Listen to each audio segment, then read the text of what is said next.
Assalamu alaikum. This is Hena Zuberi, and you're watching Muslim Network News. Our top story tonight is about President Biden's goals for vaccination. President Biden is further accelerating the goal of getting the country vaccinated as quickly as possible. On Tuesday, he said that the new aim is to ensure that 70% of adults are vaccinated by the 4th of July. That would mean 160 million Americans by the national holiday.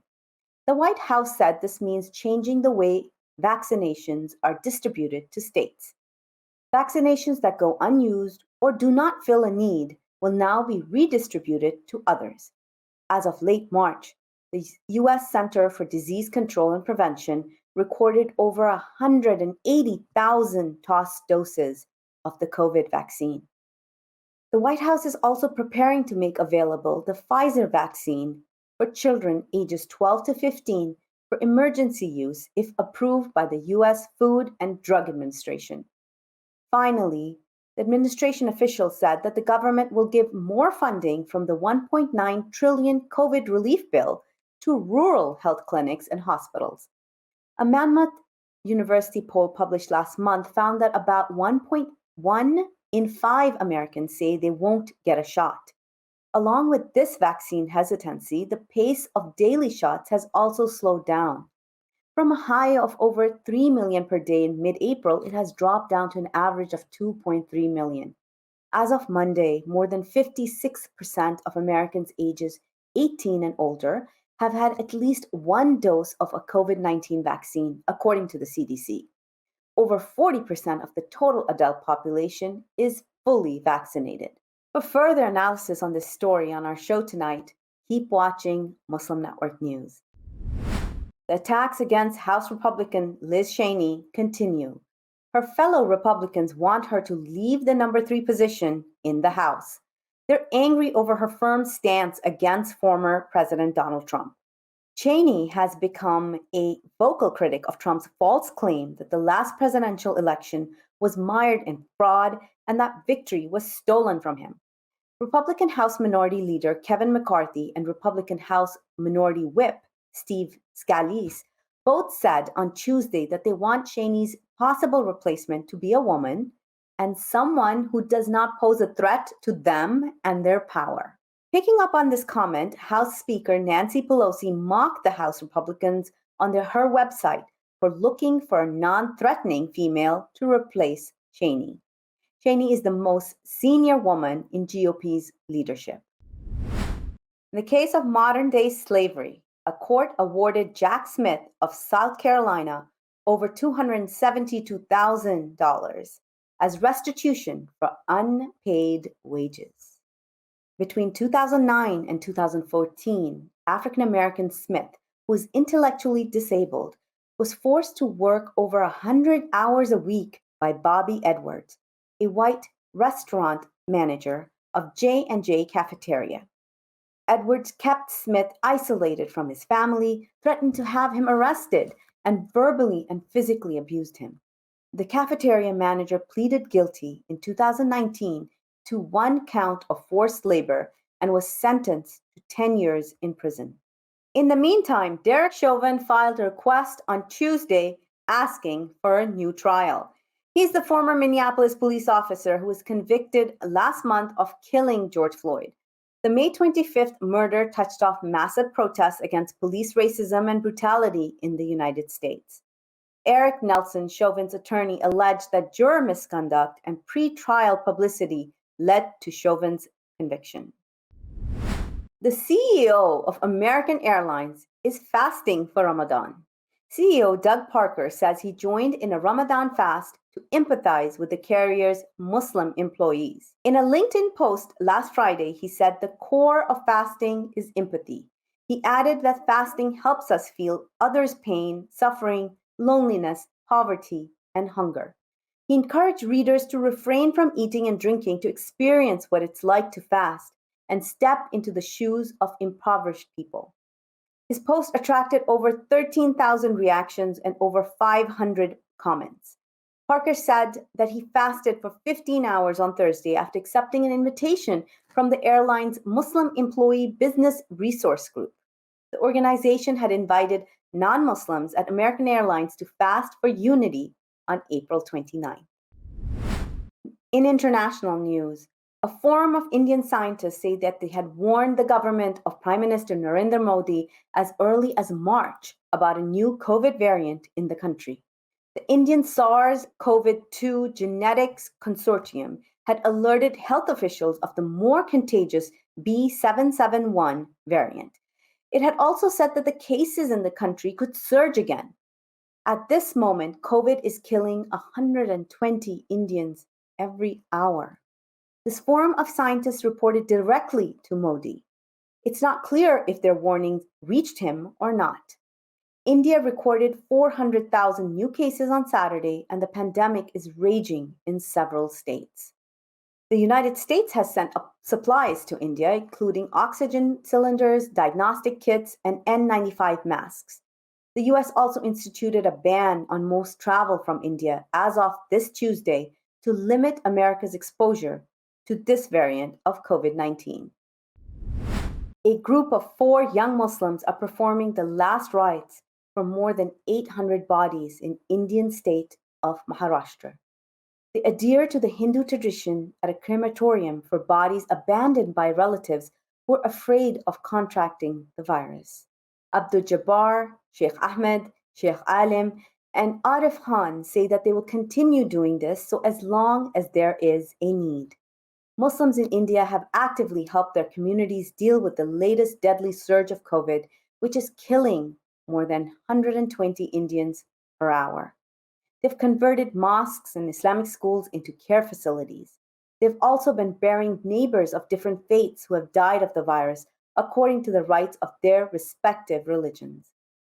Maharashtra is India's worst affected state. The state has reported 66,000 new cases and 771 deaths in one 24-hour period. The global Islamic financial market is forecast to grow by 10 to 12% this year.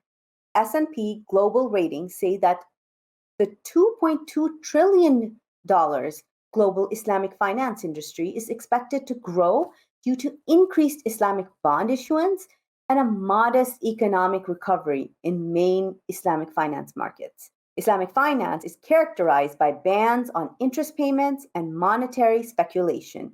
It's been growing for decades across markets in Africa and the Middle East and Southeast Asia. But despite this growth, it remains a largely fragmented industry with uneven implementation of its rules. Islamic finance is also expected to get a boost from Saudi Arabia, where mortgages and corporate lending are expected to rise. The industry is expected to receive some support in the coming 2 years as the country pushes ahead with plans to diversify the economy. Colombian President Ivan Duque appealed for calm on Tuesday after days of protests that led to 20 deaths, over 400 detentions, and international concern about excessive use of police force. The protests were originally called in opposition to the government's now canceled tax reform plan. The tax reform bill was sent to Congress on April 15th. It instituted a sales tax on utilities and food. It also raised other taxes that would affect anyone with a monthly income of $656 or more. This would negatively impact those living in poverty. Since then, the protests have become a broad call for action against poverty and police violence. Colombian police and military have used live ammunition against protesters. At least 431 Colombians have been detained, and over 20 have been killed by security forces so far. Both the United Nations and the European Union have criticized the government's heavy-handed response to the protests. Colombia's economy has taken a hit with a GDP drop of 6.8% last year. Due to COVID, the government imposed a complete lockdown for 6 months from March to September 2020. The country has also taken in 1.7 million refugees from neighboring Venezuela. The country's unemployment rate is close to 20%. President Biden acknowledged the century-old Armenian massacre as genocide. This raises questions about why an ongoing genocide of Rohingya Muslims remains unrecognized by the US government. More details in this report by Ali Khalaf and Saleha Farouk. Joe Biden became the first U.S. president to formally recognize the Armenian genocide. This centuries-old conflict is now creating a rift between the two allies, the United States and Turkey. Turkey considers the conflict as a civil war, in which Turks and Armenians both died in large numbers. While history will require historians to determine the series of events between Armenia and Turkey, there are similar numerous ongoing genocides around the world. For example, the International Court of Justice considers the ongoing persecution of Rohingya Muslims to be a genocide and asked Burma to take urgent measures to protect the Rohingya. The UN Genocide Treaty calls for nations to punish and protect in the case of genocidal crimes against humanity. Canada has already declared what Rohingya are facing as a genocide. Can America rise up to recognize and stop this genocide? Our special Ramadan report is about zakat. Amongst the many acts of worship in Ramadan is the one called zakat. Muslims sit with their zakat calculators to figure out exactly how much to give away every year as charity. Ali Khalaf and Saleha Farouk are back with another report.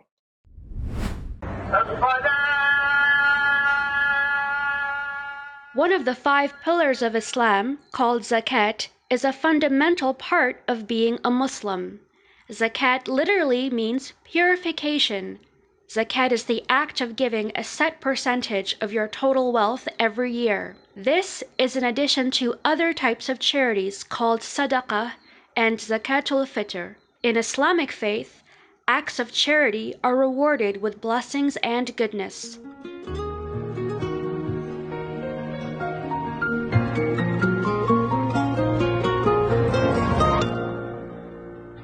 During Ramadan, these rewards are multiplied 70 times.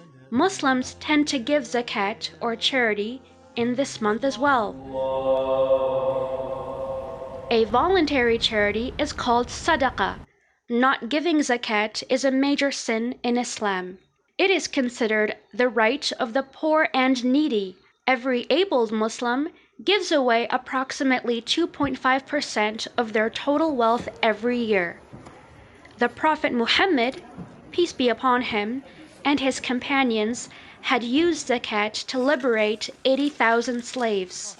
Within 6 Muslim majority countries, zakat is collected and distributed by the state.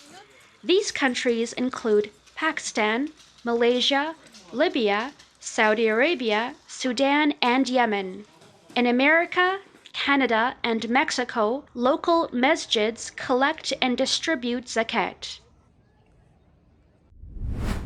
Coming up next, after the break, is our in-depth analysis segment. Stay tuned. We'll be right back after these messages.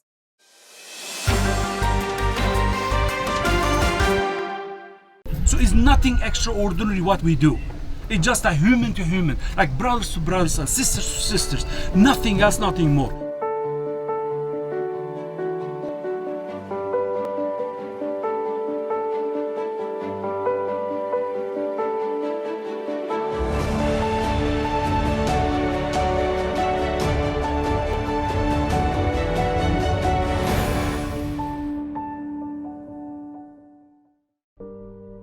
Assalamu alaikum. This is Imam Abdul Malik Mujahid. Walking up and down the world's largest refugee camps, I met Sister Fatima. Well, I'm calling her a sister. She was just a teenage girl, my granddaughter's age. Her parents were slaughtered by the Burmese military, and she was dragged by the Burmese soldiers to their hut, and all night long she was violated. She lost consciousness. When she regained, and in the morning and soldiers were themselves away, she ran and hid in a vegetable patch. Some people saw her, gave her clothes, and took her 4-day-long walk to Bangladesh. Who will speak up for her? Who will stand up for her if not you and I? It's our responsibility. It's our duty, brothers and sisters in humanity. And that's why I like you to support Burma Task Force. I'm a volunteer for it. But Burma Task Force is standing up to stop this genocide, violation of our sisters. You and I are free, they are not. Please stand up, work with Burma Task Force, and donate today to Burma Task Force. Together, we can do it. Assalamu alaikum.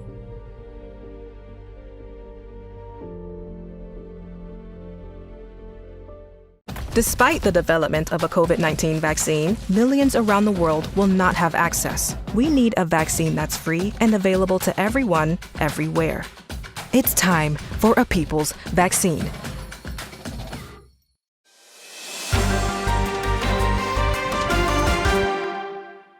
The world marked Press Freedom Day on May the 3rd as a day of reflection amongst journalists about issues of press freedom and professional ethics. The situation of press freedom in the United States has deteriorated. According to the US Press Freedom Tracker in 2020, 416 journalists were assaulted, 139 journalists were arrested or detained. To discuss this in detail, let's go to Dr. Amina Aldeen. Over to you, Dr. Amina. Thank you, Hena Zuberi. This is Professor Amina Aldeen, and I'm here with Kevin Gosztola, an American journalist, author, documentary filmmaker, and God only knows what else, who is doing all kinds of fantastic work. Thank you for being with us today. The issues with the press are so widespread, so overwhelming. Lots of things need to be defined. First, can you tell us what do you think are the most important issues with the press? Yeah, I would say that as far as press freedom goes in the United States, nobody would disagree that we do a lot better than some other countries in the world. But there are things that are heavily documented that should be a lot better for journalists. And that was my focus as we marked World Press Freedom Day. And particularly, I'm concerned about the way in which the US government is ongoing under Joe Biden, but it was also a problem under Donald Trump as well as Barack Obama's administration. I'm concerned about how the Espionage Act is used to go after whistleblowers who are sources for journalists, and how that is disrupted by the US government or interfered with. And then I'm also concerned by the way in which people who travel, which includes journalists, are stopped at airports or at the border at Canada or the border with Mexico, and they have their electronics searched or seized. They could be confiscated temporarily. This is completely within the authority of the Homeland Security Department, according to our courts, and it violates journalists' privacy. It violates the right to keep their sources' information confidential. And beyond that, I think we've seen a systematic attack against the press, city to city, as journalists who work for newspapers and local news affiliates go out to the streets to cover protests in response to the killings of community members by police. That is something that is newsworthy. Yeah. No, I'm just saying, not to interrupt you, but that is something I don't think anybody thought about. Or while we're watching the protests, fully focused on the protests, where we're not watching what was happening to the reporters. We also know that I guess 1,700 plus daily newspapers have been wound down. What is happening? And let me ask an additional question, which is, I don't think folk understand that journalism is the only profession in the First Amendment that is a profession that is protected. And so now we're saying that all these other acts supersede that right? Absolutely. It is the profession that is protected in the United States Constitution. And so, Mhm. what that means is that anyone can be a journalist. And that doesn't take away from the work that professionals do. But we need to focus on act of journalism means. It's just like everybody can be an activist, anybody can organize, anybody can go out in their community, get a group of people together, assemble, and go petition their government to correct an injustice. In that same way, anybody can put together a news report on what's happening. Anybody can investigate what kind of corruption is going on in their backyard, so to speak, or at their city hall. And this is what makes this such a valuable thing to communities, that Mhm. journalists are able to step out and keep watch and monitor what is going on and to help other people. And as you point out, when we look at these protests, these demonstrations, there's a lot of focus, rightfully so, on what happens to people who are demonstrating in response to these killings by police. But yet, we've had over 400 reporters in 2020 that were basically attacked by police, detained or arrested. And this all came in the course of covering these Black Lives Matter protests that Right. occupied so much attention around the world. And the fact that this is happening is really alarming. There should be more attention from the U.S. government to this because police know what they're doing. They know who these people are. They're part of the communities. They know that they're on the nightly news or that they are part of the local newspapers. They see them every day that they come to these protests. So it's clear that they just do not want them present to report on these demonstrations. Well, as our news has gotten consolidated in the hands of a few, and we have teleprompter readers instead of actual journalists, and there's little to any real investigative reporting happening. I mean, I see here in Chicago some little bitty efforts at investigative reporting, like why my water meter doesn't work, and you do that for 6 months, but none of the large, long term, really getting to the nitty gritty stuff. One thing. And then the second, with your reporting on whistleblowers. I mean, would there have been a real need for a whistleblower if there was a freedom of the press? Well, yeah, because the reason why we have the whistleblower is because of the accountability crisis that we have at Mhm. almost all levels of government. And the reason why people take risks, which create the potential for their lives to be destroyed, which means Mhm. that their career could be over, means that they may not ever be able to work in the profession in which they were trained again. The reason why they take those steps and act on their conscience is because they see that their supervisors or the people running the agency allowed corruption, have allowed abuse, waste, fraud, etc., to completely take over an agency or an institution in a way that makes it dysfunctional or means that what's happening is unjust or immoral. And so they speak up. Mhm. And so I would say that we see this in all arenas of life, that people now more than ever are needed to speak up. We've seen it throughout the pandemic. We've seen people who are workers every day, workers who, whether they're at Amazon or some other place, have spoken up about the way in which safety has not been protected.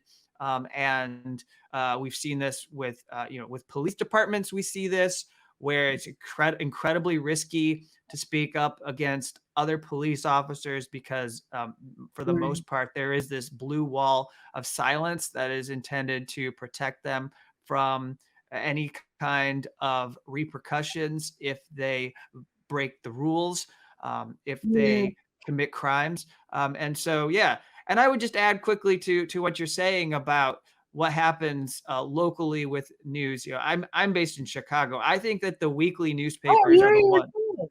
I'm based in Chicago, and my most prized newspaper or publication in Chicago, the one that I want to make sure is here 20 and 50 years from now, is the Chicago Reader.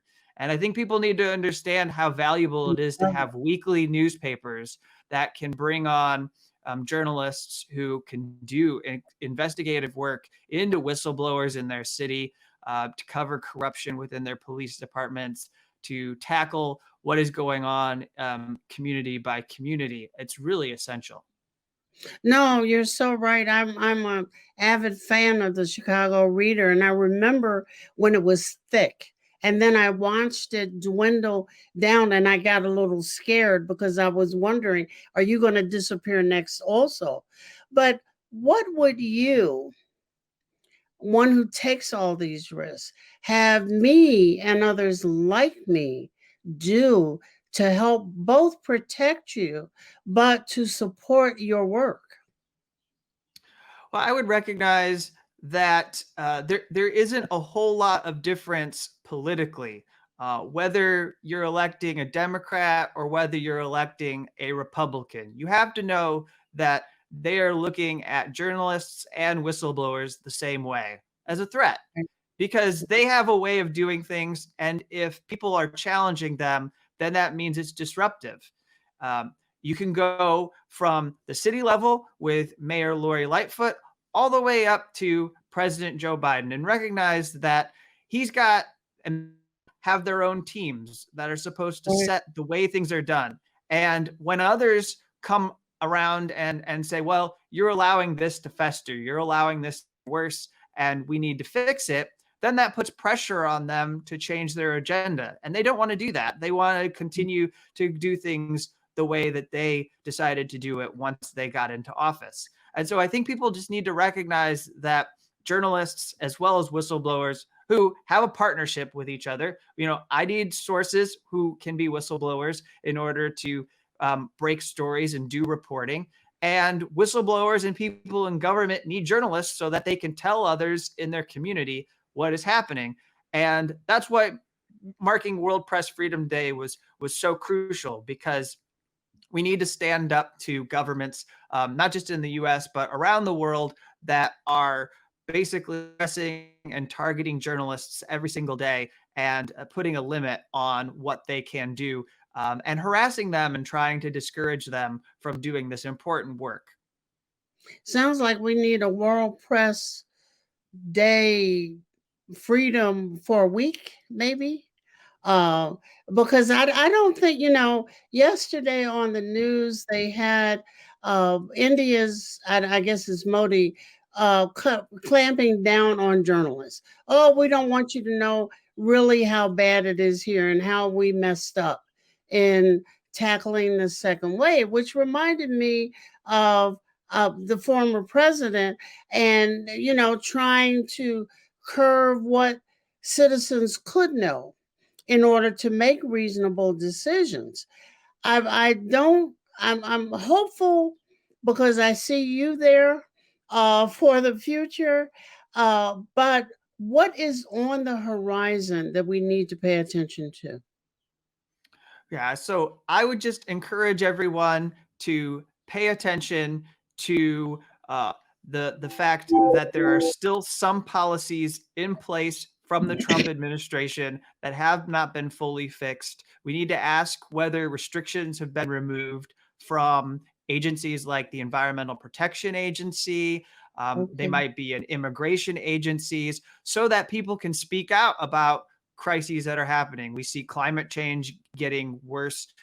We see a migrant crisis happening at the US Mexico border. We need people who are in these agencies to be able to go to the press without fear that they're going to be forced Right. out of their jobs.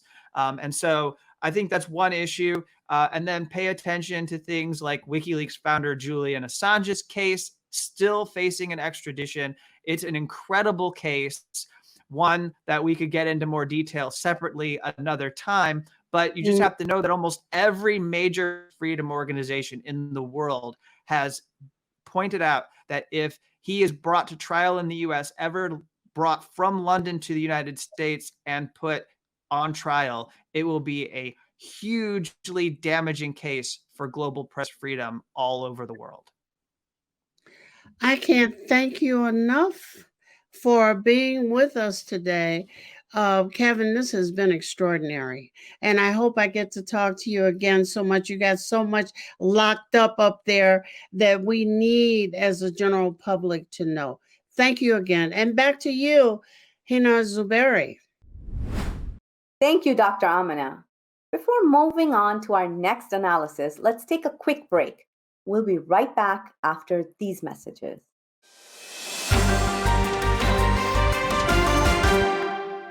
Our fellow Americans. Right now, the COVID-19 vaccines are available to millions of Americans. And soon, they will be available to everyone. The science is clear. These vaccines will protect you and those you love from this dangerous and deadly disease. They could save your life. So we urge you to get vaccinated when it's available to you. That's the first step to ending the pandemic and moving our country forward. It's up to you.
Friends, our world is pulling together like never before.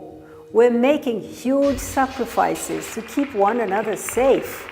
Scientists are working non-stop to develop COVID-19 vaccines and treatments. A vaccine will get our economies moving. It will tell our loved ones we're safe again. But we have challenges we must address. Right now, huge pharmaceutical companies are keeping the vaccine research a secret.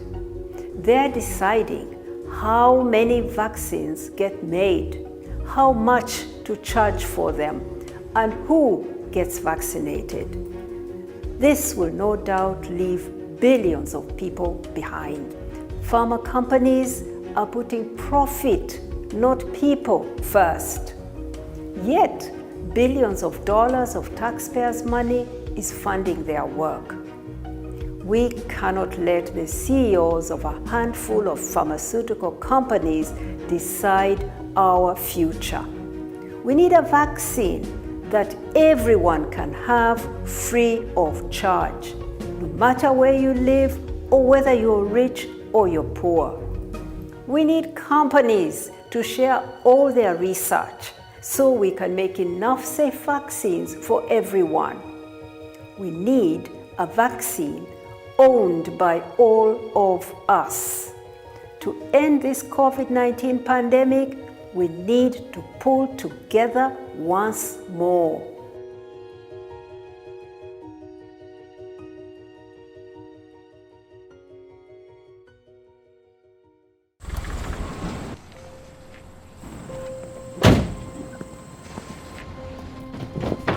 Dad, they took over my bedroom. Come on, come on. Okay, Dad. 1, 2, 3.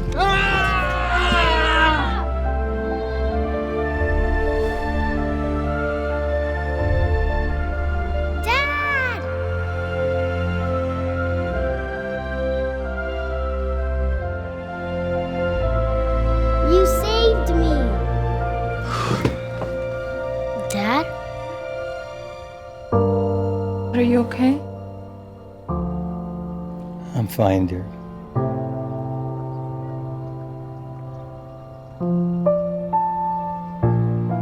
Your hero needs you now, and AARP is here to help.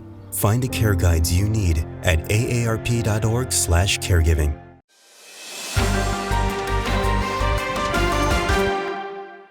Our top story tonight that I shared with you earlier in the hour is that President Biden's focus on achieving the vaccination target for the country.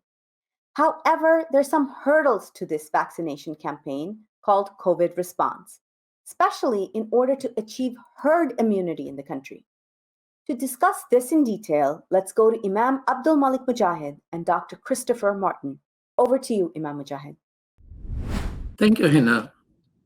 32% of Americans are fully vaccinated, but those who got at least one shot are 45%.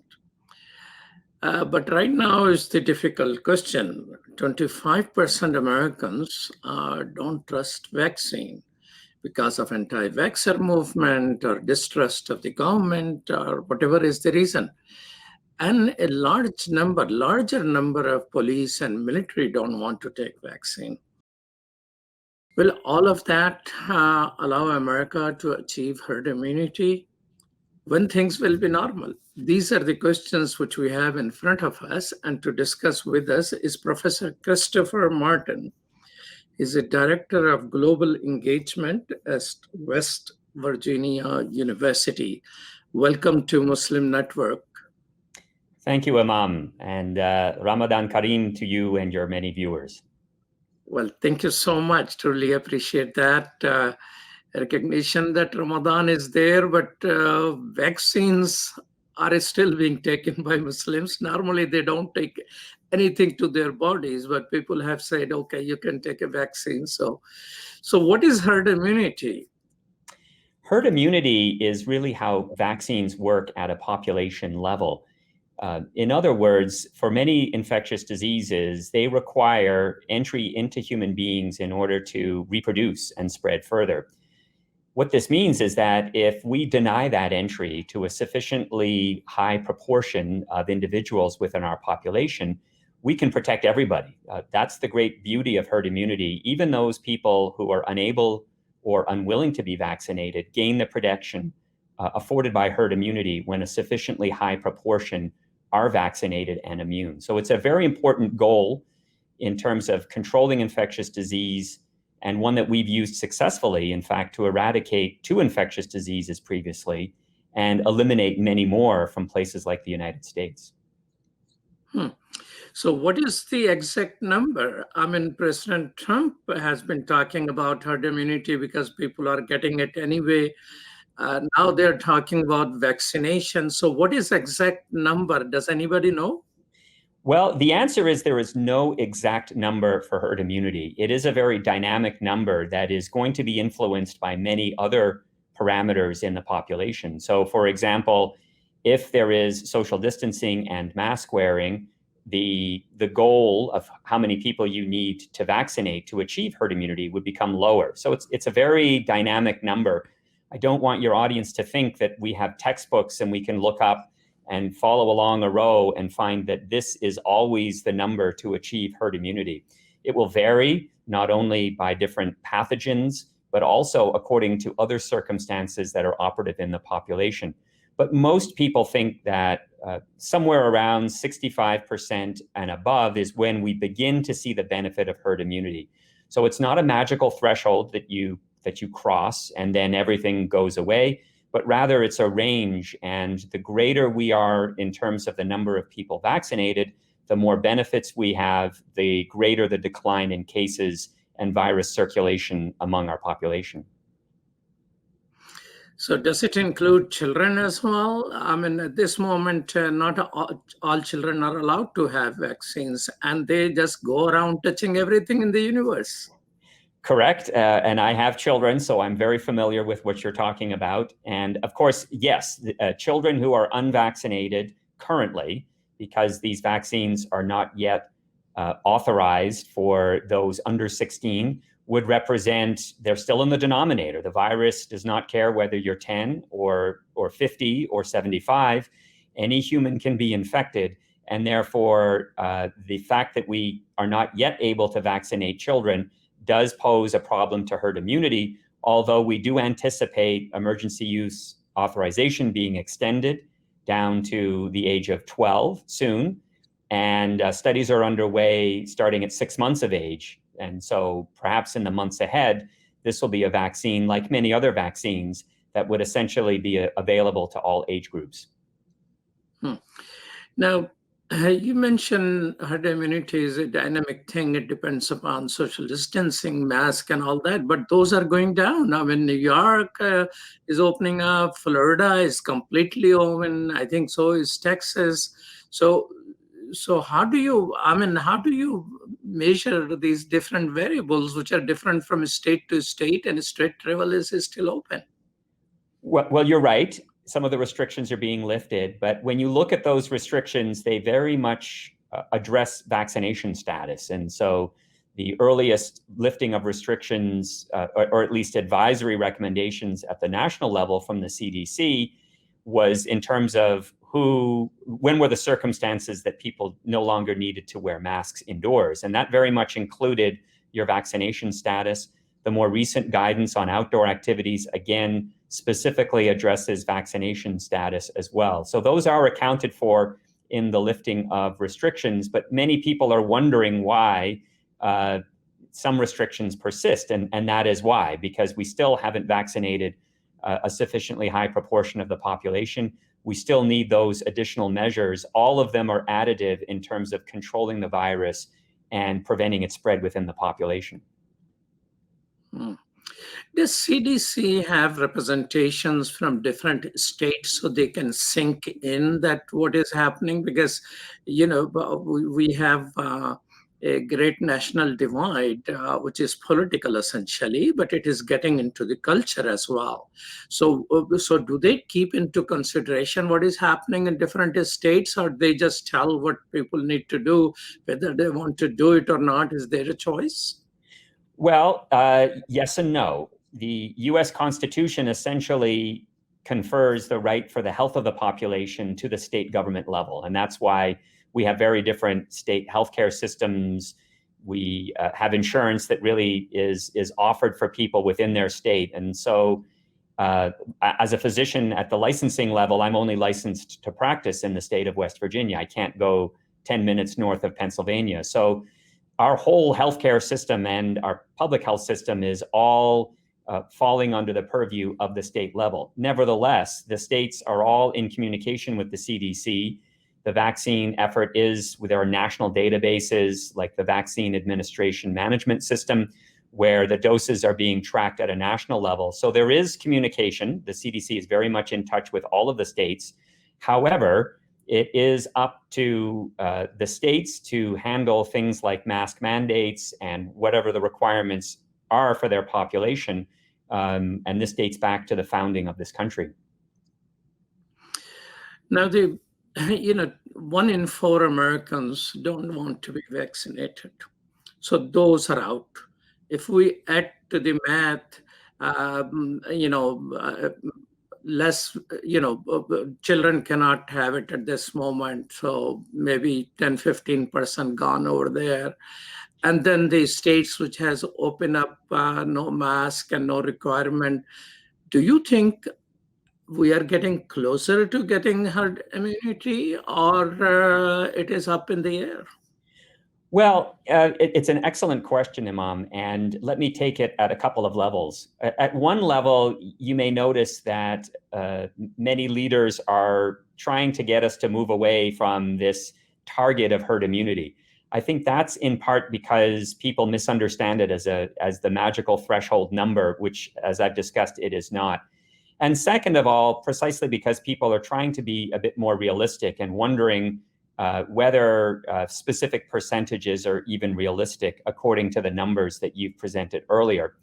But let me put a somewhat more optimistic spin on that. When you look at vaccine hesitancy, it falls along a continuum. And so it's not as if there are people in one camp or another. Most people kind of vary along this continuum. At one end of the continuum are people like me. I am a strongly pro-vaccine person. I was lucky enough to get my first dose in December, was positively euphoric. I'm like that about all vaccines. I will actively seek them out and celebrate this great gift that we have been given of vaccination. And I have seen its benefits globally. I see what happens in countries that don't have the blessing of this vaccine for a variety of diseases. So I'm at one end of that continuum. At the other end of the continuum are people who are strongly opposed to vaccines. And at either pole, those opinions are relatively fixed. In other words, there's very little that I could anticipate ever being told that would shake my general confidence in vaccines. My opinion is fixed. At the other end of the continuum, those people's opinion opposing vaccines are equally fixed. And as my Irish father used to say, in discussions with such people, save your breath to cool your porridge. In other words, those people are simply not amenable to have a change in their opinion. If you ask them, is there a trial that I could show you or data that I could present that would change your opinion? They usually answer no. There's nothing that you could ever say that will change my opposition to vaccines. Now, when you look at the surveys, I think you have to be careful to look at what exactly do the surveys ask, because there's different levels of opposition, and that's often not captured in the surveys. A survey that I've been following is the Kaiser Family Foundation, and asked people the question, would you definitely not get a vaccine? So that's a very strong opposition to vaccines that's captured in that question. That number seems to be around 13 or 15%, depending upon their survey, and it's a relatively stable number. And so I don't think necessarily that we're talking about 1 in 4 or such a high number. It depends on the survey and how the question was asked. But I agree with you, there is a component of our society, I would think that it's closer to 15%, perhaps being an optimist, that is never going to get the vaccine, no matter how easy we make it or what kind of one-to-one discussions that we have. It's the group along those two poles at other points along the continuum, in between me and the fixed anti-vaccine person. And that number seems to change quite a lot. And that's where we have to focus our efforts in terms of increasing the uptake of the vaccine. I agree with you, there is a wall, but I think the wall might be a lower percentage than 1 in 4.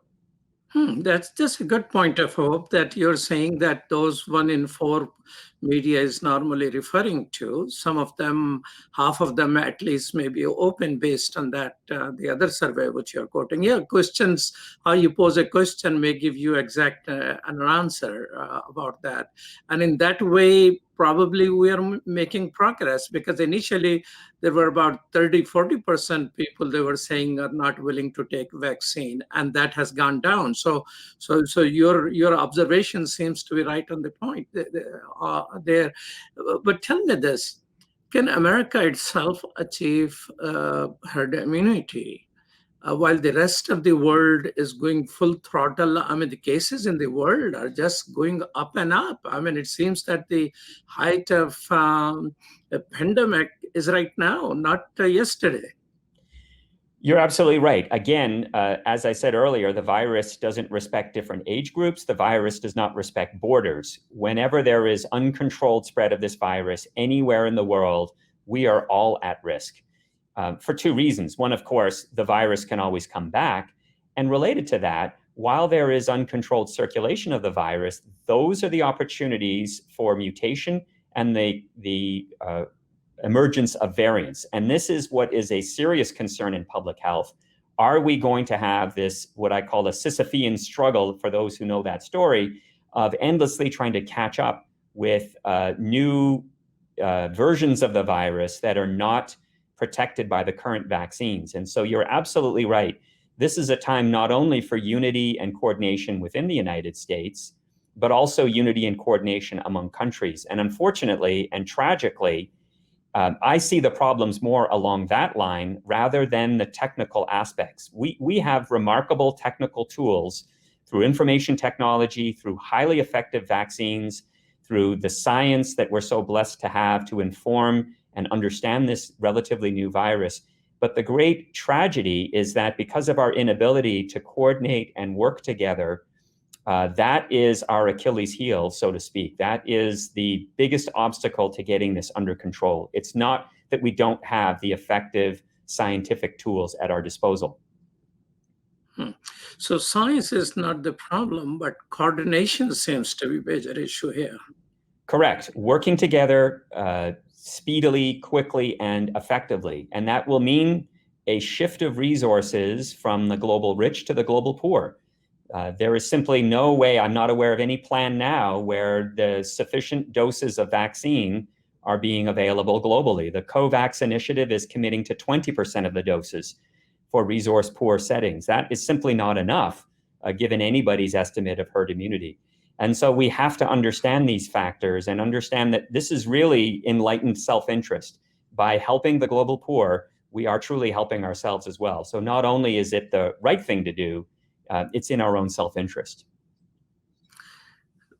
Extremely well put, Professor. But Canada and Mexico's, we have hundreds and thousands of people coming in and out all the time. And they are way behind in vaccination and the availability of it. And rest of the world, we cannot cut ourselves off, can we? So what are the plans? What are the plans? There is a pressure on the government. So whatever the vaccine which you're not using, we should release to other countries. And since India is on fire and the epicenter of pandemic right now, some vaccines are given to them. But what will be the time in a year in which there will be enough vaccine for the rest of the world? Well, it's an excellent point, and I'm not going to pretend there's an easy solution. But you have this situation where countries like Canada and the United States have already purchased more doses than they necessarily need. And this was not because of greed, but because these commitments were made at a time when it was uncertain whether specific vaccines were going to be effective. We've been very lucky that most of them have not only been shown to be effective, but to a degree that perhaps exceeded even our wildest expectations. So we have this situation where there are some countries that have more than they need, including Canada. So Canada's problem is not that they don't have access to the vaccines, it's that they don't have access as quickly as necessary. So it's delays rather than vaccine availability. But absolutely, to the extent possible, we need to be doing whatever we can to help those other countries access the vaccine doses and administer them as rapidly as possible. That's in everybody's interests to do so. In the past, when we spoke, you mentioned that people trust physicians, and all the surveys say, what Gallup has been keeping for a long period, that physicians are among highly respected people. So is there a possibility of a better outreach role for physicians so they are able to convince people to take more vaccine where it is available, say in the United States? That's an excellent question, Imam. And my wife, who's a nurse, would broaden your question out to include the nurses, and I should also include the pharmacist as well. So I'll use the term healthcare provider as well. And that is absolutely right. The studies show consistently that by far the most trusted source of information on vaccines is your healthcare provider. I had a patient earlier today who came to see me, and one of the reasons he came to see me was, I'm confused about this COVID vaccine, and I wanted you to tell me or recommend and discuss with me whether I should get it or not. And that was why he was there to see me in clinic. And so that's very powerful. That is being recognized, and that is recognized in the new federal plan. So the new federal plan that was unveiled yesterday is calling for the vaccines to be shipped directly to healthcare providers, including pediatricians, in anticipation of the emergency use authorization being extended to pediatric populations, and rural health clinics as well. I'm in West Virginia, a very rural state, to get it into the hands of the health providers. Let me be clear, the vaccine super clinics that are high capacity, those are fine. But again, those are fine for people like me who are comfortable being administered a vaccine by a complete stranger. I don't have any questions or concerns. I'm happy to have it done very rapidly. And that was perfectly appropriate early on when the cases were much higher and speed was of the essence. to, in as quickly and logistically efficient manner as possible, to get the vaccines into arms as quickly as possible. And those high capacity clinics achieved that goal. But now we're moving along that continuum that I described earlier to more vaccine hesitant people who are going to want to know who's providing this vaccine and trust them. And they're going to have questions and concerns. And that's perfectly fine. In my discussions with other physicians and other healthcare providers, I say we should never make people feel embarrassed or ashamed to have concerns about the vaccine. That is a belief shared by many people. We should be sympathetic and empathetic to that point of view and address their concerns and listen to them in a very supportive manner. There's nothing wrong with being concerned or wondering about the speed of development of this vaccine. We can address that very effectively and encourage people to do what we believe to be the right thing, but they shouldn't feel ashamed or discouraged or stigmatized by their concern. And unfortunately, I see that as a problem. Particularly where I live, it's become so stigmatizing that people are reluctant to even disclose if they've had the vaccine. So I think the key element, which I'm encouraged to see in the federal plan, is a shift away from the high capacity clinics to the healthcare providers, because I think that is going to be a much more effective way to address the increasing vaccine hesitancy that we're coming against now.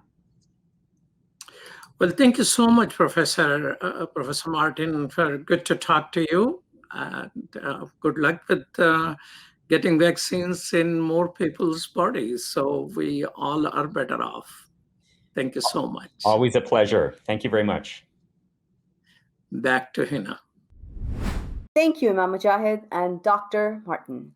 That's all from our Washington studios tonight. Keep watching Muslim Network News. For more, visit our website, muslimnetwork.tv. Assalamu alaikum and good night.